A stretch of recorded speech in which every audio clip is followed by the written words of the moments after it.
جو مولوی ہوتا ہے, وہ جو نکاح خوان ہوتا ہے, وہ دونوں کی طرف سے خود اپنے آپ کو ان کی اجازت سے, لڑکے کی طرف سے بھی خود اپنے آپ کو اس کی اجازت کے ساتھ وکیل مقرر کر لیتا ہے, اور لڑکی کی طرف سے بھی اپنے آپ کو وکیل مقرر کر لیتا ہے لڑکی کی اجازت کے بعد.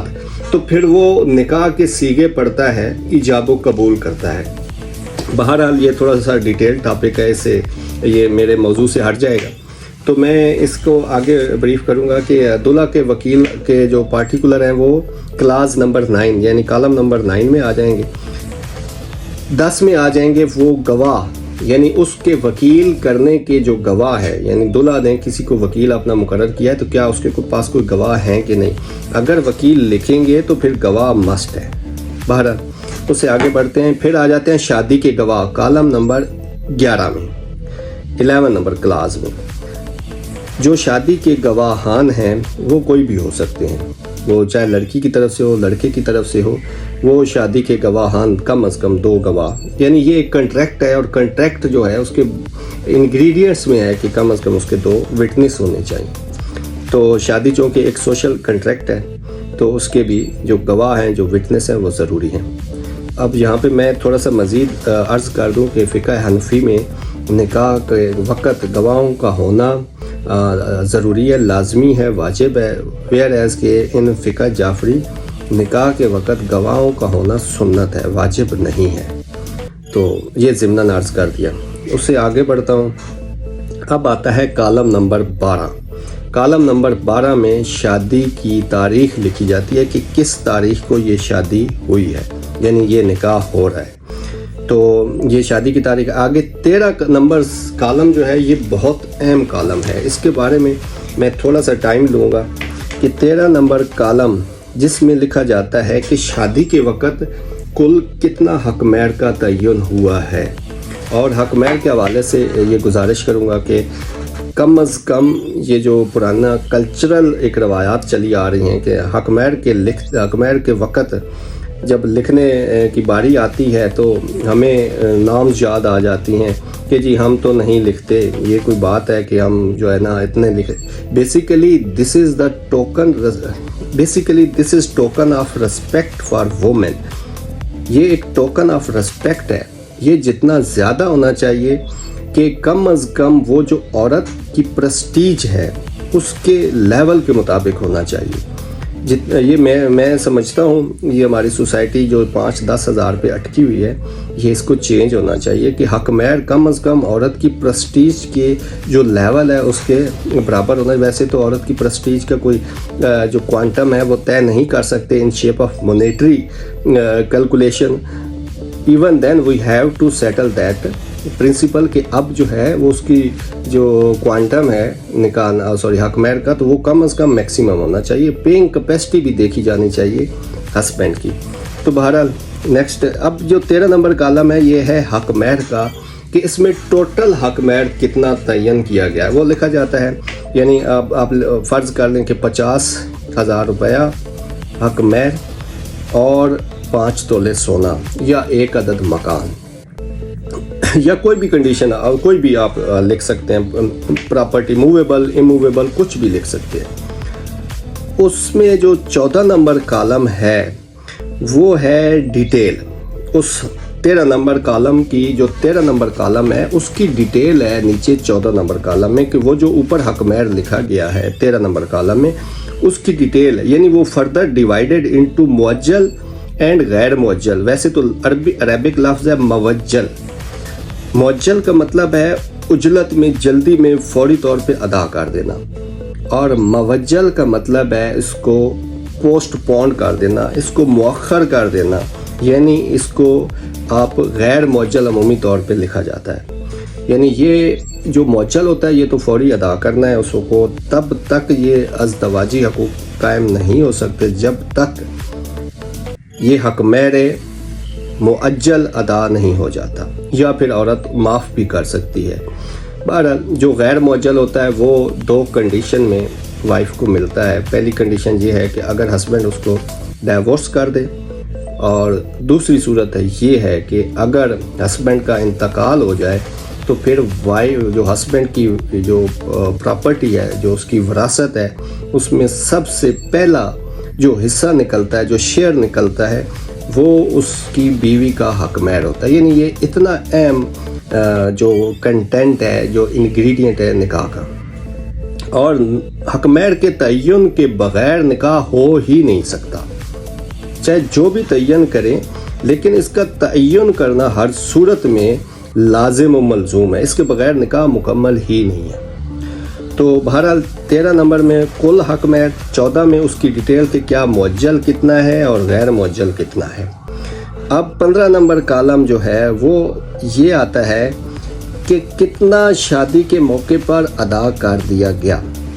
یعنی وہ جو معجل ہے وہ ادا کر دیا گیا ہے کہ نہیں. اب معجل یعنی جو فوری ادا کرنا ہے، اس میں بھی عورت کے پاس یہ اختیار ہے کہ اس میں سے بھی کچھ حصہ وہ لے کے اور باقی جو حصہ بچتا ہے معجل کا، اس کو مؤخر کر سکتی ہے. اس کو بولا جاتا ہے عند طلب. یعنی وہ جب وائف طلب کر لے، اس کے پاس، وائف کے پاس اختیار ہے کہ وہ کسی بھی وقت جو حق مہر معجل کا حصہ جو اس نے پوسٹ پون کیا تھا، اس نے مؤخر کیا تھا، اس کو یعنی کہ کر دیا تھا عند طلب پہ لے کے آئی تھی. یعنی جب میں طلب کر دوں گی پھر آپ مجھے دے دینا. تو وہ لکھا جاتا ہے کہ کیا آیا حق مہر کا کچھ حصہ شادی کے موقع پر ادا کر دیا گیا، اور اگر کر دیا گیا تو کتنا کیا گیا. یہ آ گیا 15 نمبر. آگے آتے ہیں 16 نمبر پہ کہ آیا اس پورے حق مہر یا اس کے کسی حصے کے عوض کوئی پراپرٹی دی گئی ہے کہ نہیں. اگر دی گئی ہے تو اس کی ڈیٹیل کیا ہے. 16 نمبر کالم میں اس حق مہر کے عوض یا کوئی دیگر پراپرٹی جو حق مہر کے بدل میں دی گئی ہے یا بطور حق مہر دی گئی ہے تو اس کی ڈیٹیل کیا ہے. یہ 16 نمبر کالم، یعنی 13 نمبر کالم سے لے کر 16 نمبر کالم تک یہ سارا حق مہر کا کالم ہے، اور اس میں تمام جو حق مہر ہے اس کو لکھا جاتا ہے.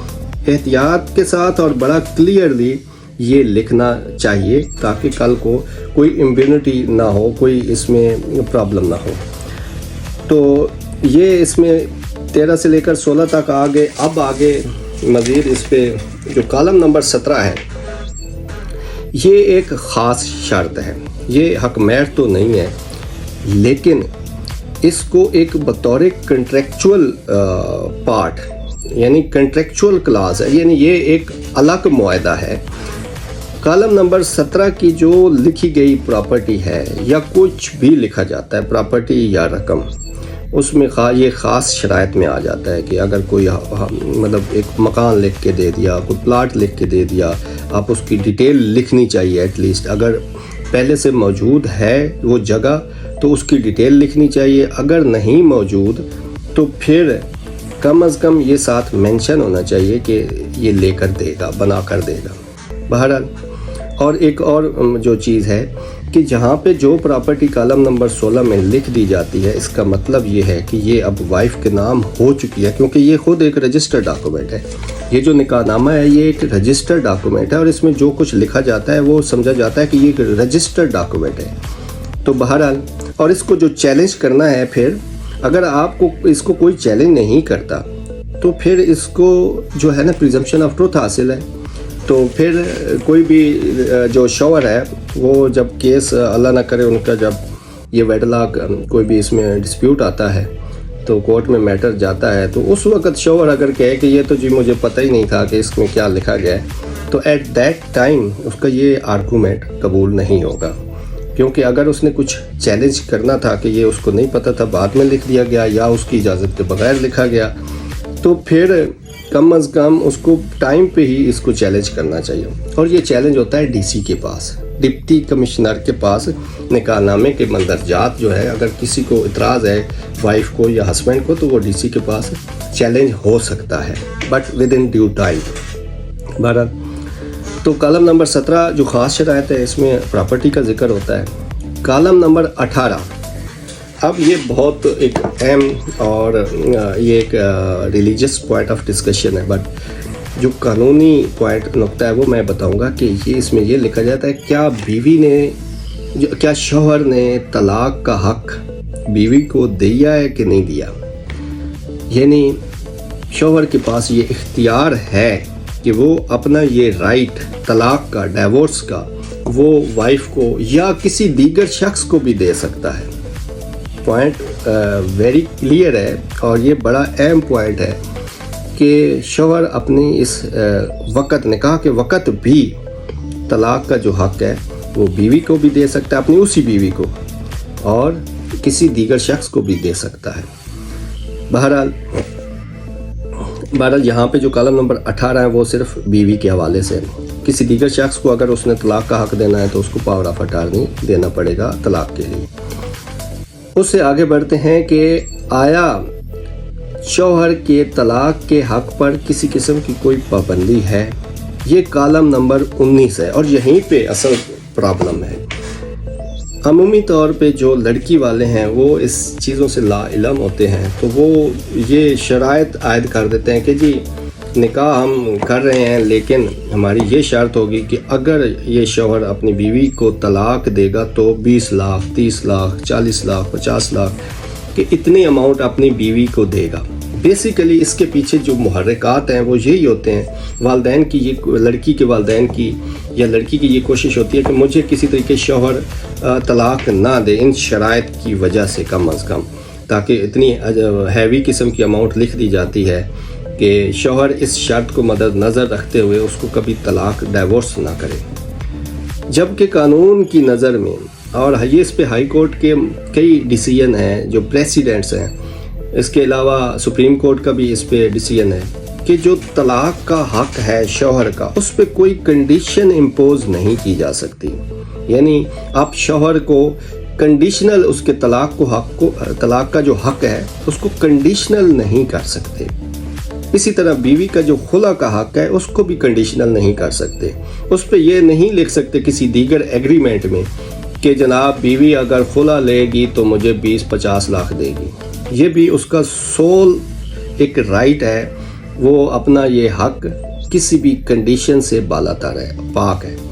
تو اسی طرح شوہر کو جو طلاق کا حق حاصل ہے اس پہ کوئی کنڈیشن امپوز نہیں کی جا سکتی۔ یعنی جو کالم نمبر 19 ہے، میں یہ عرض کر دوں کہ وہ لکھتے وقت والدین کو یہ پتہ ہونا چاہیے، لڑکی کے بھی اور لڑکے کے بھی، لڑکا اور لڑکی دونوں کو بھی، کہ جو 19 نمبر کالم ہے اس میں آپ جو بھی شرط لکھتے ہیں طلاق پر، اس کی قانون کی نظر میں کوئی ویلیو نہیں ہے۔ لہٰذا یہ ایک فضول، یہ ایک فالتو کی ایک کلاز ہے، کیونکہ اس میں سپریم کورٹ اور خصوصاً اس میں یہ فیڈرل شریعت کورٹ کی بیسیکلی یہ ان پٹ تھی، اور پھر اس پہ سپریم کورٹ نے بھی اور ہائی کورٹ نے بھی ڈیسیژن دیے، اور اب یہ سیٹلڈ پرنسپل ہو چکا ہے کہ طلاق پہ کوئی شرط نہیں لگائی جا سکتی۔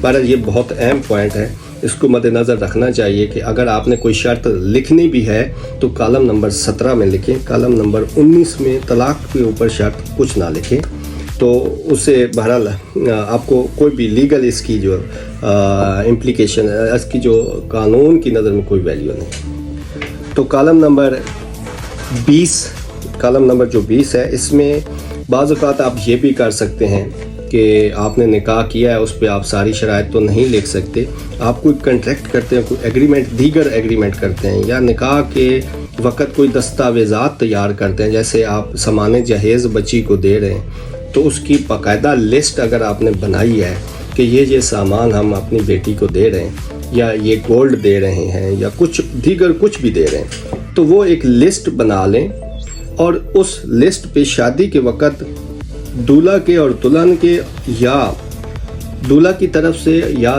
دلہن کی طرف سے، دونوں کی طرف سے اس پہ کچھ سگنیچر ہو جائیں کہ واقعی یہ چیزیں بیوی کی، یعنی لڑکی کی طرف سے والدین نے دی ہیں، اور اگر مزید کہ لڑکے نے اگر لڑکی کو کچھ دیا ہے تو بھی وہ لکھا جا سکتا ہے کہ یہ چیز، یہ گولڈ یا یہ کوئی گاڑی، یہ گفٹ کی ہے لڑکی کو، لڑکی کی طرف سے، لڑکے کی طرف سے، دولہا کی طرف سے، تو وہ کوئی اگر دستاویزات تیار کیا ہے تو اس کا ذکر یہاں پہ کیا جا سکتا ہے۔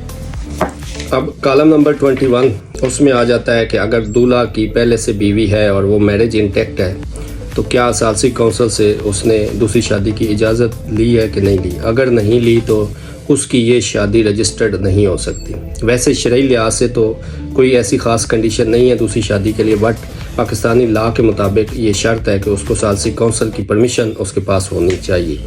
اگر ایسا نہیں ہوگا تو یہ قابل سزا جرم ہے۔ بہرحال اس پہ پھر کبھی بات کروں گا اس کے ڈیٹیل میں۔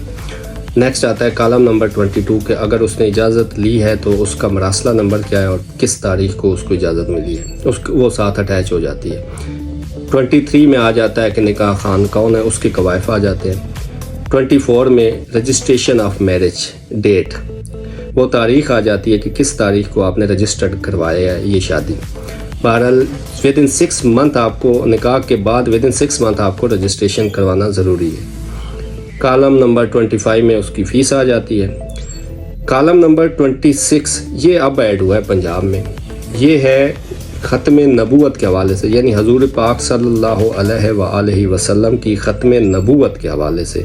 چونکہ پاکستان کی جو قادیانی کمیونٹی ہے وہ اپنے آپ کو بطور مسلم پریزنٹ کرتے ہیں، تو اس سے اس چیز کو اوائڈ کرنے کے لیے یہ کالم ایڈ کیا گیا، یہ کلاز ایڈ کی گئی ہے۔ یہ ایک اسٹیٹمنٹ ہے، یعنی بیان حلفی ہے کہ میں حضور پاک صلی اللہ علیہ وآلہ وسلم کی ختم نبوت پہ ایمان رکھتی ہوں، یعنی دونوں کے وہ سائن انگوٹھا وہ اسٹیمپ ہو جاتے ہیں۔ تو اور ساتھ میں وہ پوری ایک اسٹیٹمنٹ ہے، یعنی اس کا مین مقصد ہے کہ میں قادیانی نہیں ہوں، حضور پاک صلی اللہ علیہ وسلم کی ختم نبوت پہ ایمان رکھتا ہوں۔ بہرحال یہ کلازز تھی جو میں نے کوشش کی ہے شارٹلی اور پریسائزلی آپ کو بریف کر سکوں۔ مزید اگر آپ کا کوئی کوسچن ہے فیملی کیس کے حوالے سے، نکاح نامے کے کنٹینٹ کے حوالے سے، تو آپ میرے فون نمبر پہ واٹس ایپ پہ رابطہ کر سکتے ہیں۔ Thank you so much.